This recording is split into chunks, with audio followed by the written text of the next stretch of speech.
ایک یونیورسٹی ہے، توجہ، اس یونیورسٹی میں ایک الفریڈ نام کا ایک ڈاکٹر ہے، کیا بات، انجینئر ہے، بہت بڑا سائنٹسٹ ہے۔ ایک کانفرنس کے لیے وہ سعودیہ عرب کا سفر کر رہا ہے، اسی جگہ سے، اسی ہوائی اڈا سے اس کے ساتھ ایک مولانا صاحب بھی شریک سفر ہوتے ہیں۔ جب مولانا صاحب شریک سفر ہوئے، دونوں کسی اگل بگل ہوئے، جب جماعت ہوا تو جیسے ہی سفر کا آغاز ہوا، دوران سفر مولانا صاحب کو چھینک آئی، ہم سب کو آتی ہے نا چھینک، دوران سفر مولانا صاحب کو چھینک آئی، مولانا صاحب نے اپنے دونوں ہاتھوں کو اپنے ناک کے پاس لے گیا، پڑھا، جب پڑھا وہ ڈاکٹر بڑی ٹکٹکی باندھ کر مولانا کی حرکتوں پر نظر کیے ہوئے تھا، دیکھ رہا تھا، اسے چھینک آئی ہے، مولانا نے اپنے دونوں ہاتھوں کو اپنے ناک کے پاس لے کے گیا اور کچھ پڑھا،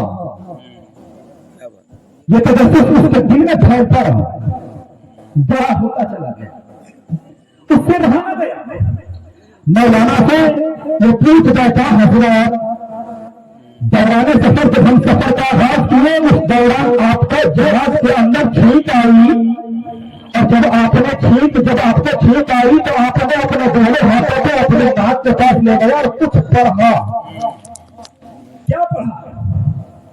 مولانا صاحب کہتے ہیں میں نے پڑھا الحمدللہ،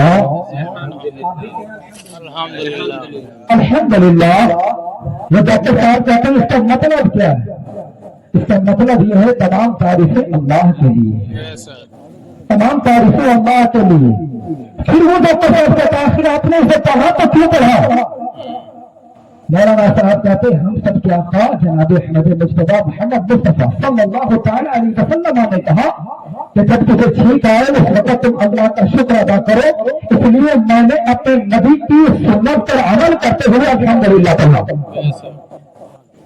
میں نے اپنے نبی کی سنت پر عمل کرتے ہوئے الحمدللہ پڑھا۔ مولانا صاحب کی باتوں سے سمجھ نہیں آئی کہ وہ کون نبی تھے جو چھینک آنے پر اللہ کا شکر ادا کرنے کو کہا ہے، وہ جہاں سے نکلا ہے، پھر اپنا ملک پہنچا ہے، اپنا ملک لے پہنچنے کے بعد جب وہ اپنا لیبوریٹری پہنچتا ہے، یعنی جہاں تحقیقات کی جگہ ہوتی ہے، جہاں تحقیقات کی مشینیں لگی ہوتی ہے، اسی تحقیقات کی جگہ پر اپنے لیبوریٹری کو پہنچنے کے بعد جب وہ چھینک پر تحقیق کرنے لگتا ہے تو مسلمانوں کے نبی نے کیوں حکم دیا ہے کہ جب انسان کو چھینک آئے تو الحمدللہ کہا جائے، جب انسانوں کو چھینک آئے تو اللہ کا شکر ادا کیا جائے۔ وہ اس پہ تحقیق کرنے لگا ہے، تحقیق کرنے لگا ہے، تحقیق کرتے تحقیقات کا نتیجہ اس کی آنکھوں کے سامنے آیا تو نتیجہ دنیا والوں کے سامنے وہ بات نہ رکھتا، پہلے مصطفیٰ کا کلمہ پڑھتا، نتیجہ بعد میں رکھتا، پہلے نبی کا کلمہ پڑھا ہے، اور جب نبی کا کلمہ پڑھ لیا ہے پڑھنے کے بعد اپنا انسٹیٹیوٹ پہنچا ہے جہاں 3 سے 70 بچے پڑھنے والے تھے، ہر بچے ٹیچر کے تربیت ہوتے ہوئے، ہر بچے اس سے ٹیچر کو ماننے والے ہیں، ہر بچے اس سے ٹیچر کو فالو کرنے والے ہیں۔ جب وہ اپنے اسٹیٹ پر رہتا ہے، اسٹیٹ پر رہنے کے بعد اپنے ملازمت میں داخل ہوا ہے، داخل ہونے کے بعد نہ وہ آئندہ کو پڑھا رہا ہے، کمپیوٹر کو پڑھا رہا ہے، میکسیمل کو پڑھا رہا ہے، جب اسلام میں اس کو پڑھا رہا ہے، اگر تہوار میں ہے تو وہ مسلمان کو پڑھا رہا ہے، تہوار ہے تو مصطفیٰ کی زندگی کے بارے میں پڑھا رہا ہے، اگر پڑھانے کے بعد اپنے لیبوریٹری میں اپنے کلاسروم میں جتنے طالبان تھے، جتنے پڑھنے والے بچے تھے، جب انہوں نے کی تحقیقات کو اپنے بچوں کے سامنے رکھا، بچے اعتراض بعد میں کرتے، بچے اعتراض بعد میں کرتے، پہلے میرے مصطفیٰ کا کلمہ پڑھتے۔ اب تحقیق کیا تھی؟ اس ڈاکٹر نے لکھا، اگر میری بات پر یقین نہیں تو ملٹی میڈیا کا دور ہے، آپ کے ہاتھوں میں اینڈرائڈ موبائل ہے، 5G کا ریچارج ہے، آپ اس کو سرچ کر سکتے ہیں۔ سوال کیا اس نے لکھا کہ اللہ تبارک و تعالی نے انسان کے جسم میں سب سے اہم حصہ اگر کسی کو بنایا ہے تو انسان کے دل کو بنایا ہے۔ ہماری آنکھیں کچھ دیر کے لیے آرام کرتی ہے، دماغ کچھ دیر کے لیے آرام کرتا ہے، لیکن دل ایک ایسی چیز ہے، ایک ایسا اعضا ہے جو 24 گھنٹہ کام کرتا ہے۔ اور آپ کو پتا ہے دل کا کام کیا ہے؟ دل کا ایک ہی کام ہے پمپنگ کرنا، یعنی کھلنا بند ہونا، کھلنا بند ہونا۔ اس سے کام کیا ہوتا ہے؟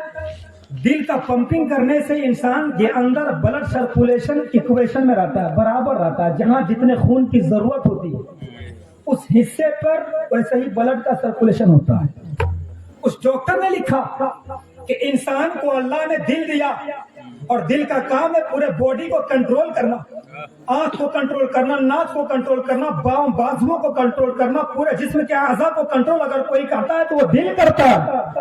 اور دل کے اندر اللہ نے 4 چیمبر یعنی 4 کوسٹ رکھے، 2 کوسٹ ہے پیور خون یعنی شدھ خون، صاف خون پایا جاتا ہے، اور 2 کوسٹ میں خراب خون ہوتا ہے، وہی خراب خون وہاں سے نکل کر انسان کے بلڈ بینک یعنی تلی میں پہنچتا ہے۔ اس ڈاکٹر نے لکھا کہ انسان کے جسم کے اندر جب پیوریفیکیشن ہوتا ہے، جب دل پیوریفائی کرتا ہے، دل خون کو کلیئر کرتا ہے، پیوریفائی کرتا ہے، تو کچھ کاربن یوگک اشیاء جب خون میں ملتا ہے، جب وہ کاربن یوگک چیزیں جب خون میں ملتی ہیں، جب وہ اچھے خون میں وہ چیزیں ملتی ہے تو انسان کو برن ہیمریج ہونے کا خطرہ ہوتا ہے، انسان کو لکڑا مارنے کا خطرہ ہوتا ہے، انسان کی بینائی جانے کا خطرہ ہوتا ہے، انسان کے دماغ کے نوائز ہونے کا خطرہ ہوتا ہے۔ لہذا اللہ تبارک و تعالیٰ نے انسان کے اس ہونے والے خطرے کے علاج کے لیے چھینک جیسی رحمت کو دی۔ جب انسان چھینکتا ہے تو اس کا دل کچھ ملی سیکنڈ کے لیے رکتا ہے اور پھر اگر زور سے اس کا دل بڑھتا ہے تو صحیح جگہ پہ پہنچتا ہے، اپنی جگہ پہ پہنچتا ہے۔ ہمیں کس نے بتایا؟ کیا کسی سائنٹسٹ نے بتایا؟ نہیں، آمنہ کے لال نے بتایا، مصطفیٰ نے بتایا، بہت خوب مصطفیٰ نے بتایا۔ آج ہم اور آپ کہتے ہیں فلانا کو اپناؤ، زندگی سمجھ جائے گی، یہی کہتے ہو نا، بہت خوب، اس کی زندگی کو اپناؤ، زندگی سمجھ جائے گی۔ ارے کسی کی زندگی تو دور کی بات ہے، یاد رکھو جس نبی کے ہم غلام ہیں، جس نبی کے ہم امت ہیں، اس نبی کی ایک لمحے کی زندگی آپ مانو، اللہ آپ کی پوری زندگی کو سنوار دے گا، اللہ آپ کو پوری زندگی کو سنوار دے گا۔ اس لیے میرے دوستو آج یہ کفے افسوس ملنے کی ضرورت نہیں ہے کہ ہم کم ہیں، سیاست اس کے ہاتھ میں ہے۔ یاد رکھیں مسلمان اس وقت بھی غالب آئے تھے جب مسلمانوں کے ہاتھ میں لڑنے کے لیے تلواریں نہیں بلکہ سوکھی سوکھی لکڑیاں تھیں، ہے نا، پتھر تھے اور کچھ نہ تھا۔ صحابہ کرام نے یہ نہ کہا یا رسول اللہ ہم اس کی لکڑیوں سے کیسے لڑیں گے، ان کی لکڑیوں سے ان کے سینہ تلوار کا مقابلہ کیسے کریں گے، بلکہ حقیقت ان کے سینے میں ان کا سینہ عشق مصطفیٰ کا مدینہ تھا۔ میرے نبی نے اگر لکڑی کی تلوار کہا دی ہے، صحابہ کرام نے لکڑی کو لکڑی نہ کہا، مصطفیٰ کے طور پر عمل کرتے ہوئے لکڑی کو استعمال نہیں تلوار کہا۔ اس لیے اپناؤ زندگی کو۔ ماہر بہنیں جو پیچھے بیٹھی ہوئی ہیں وہ تو الگ لیول کے ہیں، کچھ بات سن لیں آپ ان کے حوالے سے۔ بہت اچھا۔ آج یاد رکھو میں نے ٹریننگ کالج میں ایک ہی چیز پڑھا، ایک بچے کی سب سے بڑی درسگاہ نہ AMU علی گڑھ مسلم یونیورسٹی ہے، نہ BBMKU ونود بہاری مہاتو کلانچل یونیورسٹی ہے۔ ایک بچے کی سب سے بڑی اور سب سے اچھی درسگاہ اگر کوئی ہے تو اس کا گھر ہے، اس کی والدین ہے، اور والدین میں سب سے اہم اگر ہے تو کون ہے؟ ماں ہے، ماں۔ میری قوم کی خاتون یاد کرنا کربلا میں زینب کو، زندگی سنور جائے گی۔ یاد کرنا مصطفیٰ کی بیٹی فاطمہ کو، زندگی سمجھ جائے گی۔ یاد کرنا ابو بکر صدیق کی بیٹی سیدہ عائشہ کو، زندگی سمجھ جائے گی۔ فاطمہ وہ فاطمہ ہے کہ گھر میں کھانے کا سامان نہیں ہے مگر خیر بھی مانگنے آ رہا ہے تو سارے ہاتھ نہیں لوٹا رہی ہے۔ زینب اور زینب ہے جنہوں نے کربلا کے کٹی ہوئی ریت میں انہوں نے زین العابدین کو بچا کر ہمارے سروں کے ہاتھ کو بچا لیا ہے، ہمارے ہم مسیروں کے نعرے کو بچا لیا ہے۔ یاد رکھو مسلمانوں اپنے گھر کے ہمارے گھر کی نعمت کو سامنے اٹھانا ہے، ہماری قوم کے نعمت کو سامنے ہے، ہمارے قوم کے نوجوانوں کو سمجھنا ہے۔ بزرگ بیٹھے ہیں، ایک بات ابھی اس حوالے سے سنیں، یہ بزرگ کیا ہے؟ میں نے قرآن کی تلاوت کی، کچھ پتے کی بات اور 5-7 منٹ سن لیا۔ میں نے قرآن کی تلاوت کی، کیا کہا؟ اے ایمان والو اللہ سے ڈرو اور سچوں کے ساتھ ہو جاؤ۔ کیا کہ سبحان اللہ، زور سے سبحان اللہ، ایک مرتبہ اور زور سے سبحان اللہ۔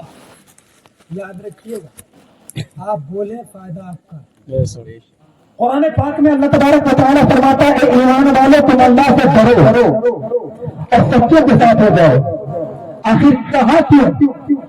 تو اس کی بات سمجھ لیجیے، اللہ تبارک و تعالیٰ خود قرآن پاک میں فرماتا ہے، حدیث پاک کا مفہوم ہے کہ جب انسان کے دل میں خدا کا خوف پیدا ہوتا ہے تو جتنا اس کے دل میں خدا کا خوف پیدا ہوتا ہے شیطان اس کے پیچھے اتنا لگتا ہے۔ لہذا اللہ تبارک و تعالیٰ نے ہمیں یہ راستہ بتا دیا کہ ایمان والوں جب تمہارے دل میں ہمارا خوف پیدا ہو جائے تو تجھے دائیں بائیں دیکھنے کی ضرورت نہیں ہے، میرے اللہ والوں کو یعنی میرے بندوں کو یعنی اللہ والوں کے قانون کو تھام لو اور اسی کی بتا عید آنے پر عمل کر لو، اس کی بتا عید آنے پر چلنے کی کوشش کر لو۔ اللہ تبارک و تعالیٰ تمہارے اعمال کو نہیں دیکھے گا، تمہارے پیروی کرنے کو دیکھے گا اور اسی بزرگ کو سب میں تمہیں شیاطین کے شر سے محفوظ معمول کروا دے گا۔ بزرگ ہیں تو ان کی قدر کر لو، قدر کرو، ماشاءاللہ ہے نا؟ یہ اللہ کی بے بہا نعمت ہے، اور ایسی نعمت ہے کہ ایکویشن زمین کی باقی رہتی ہے، ایکویشن لیول باقی رہتا ہے۔ آج اگر ہم اور آپ محفوظ ہیں تو ہمارا رابطہ کمال نہیں ہے، ایسے ہی آستانے والوں کا کمال ہے کہ جن کی نگاہ کرم میں ہمیں اور آپ کو ظالموں کے ظلم سے اللہ نے محفوظ فرما دیا ہے نا؟ اللہ تبارک و تعالیٰ سے دعا ہے پاک پروردگار عالم کہ ہم سب کے سینوں پہ عشق مصطفیٰ کا مدینہ بنا دے، ہم سب کو تعداد حیات بزرگان دین کی بتائی ہوئی باتوں پر عمل کی توفیق عطا فرما دے۔ اے پاک پروردگار عالم یہاں جتنے لوگ حاضر ہیں مولا سب کو ہدایت صراط مستقیم پر چلنے کی توفیق عطا فرما دے۔ جو قصہ لطیف مدینہ تمام تھا، جو کچھ بیان ہوا وہاں کی بات تھا۔ استغفر اللہ ربی من کل ذنب واتوب الیہ۔ السلام علیکم ورحمۃ اللہ۔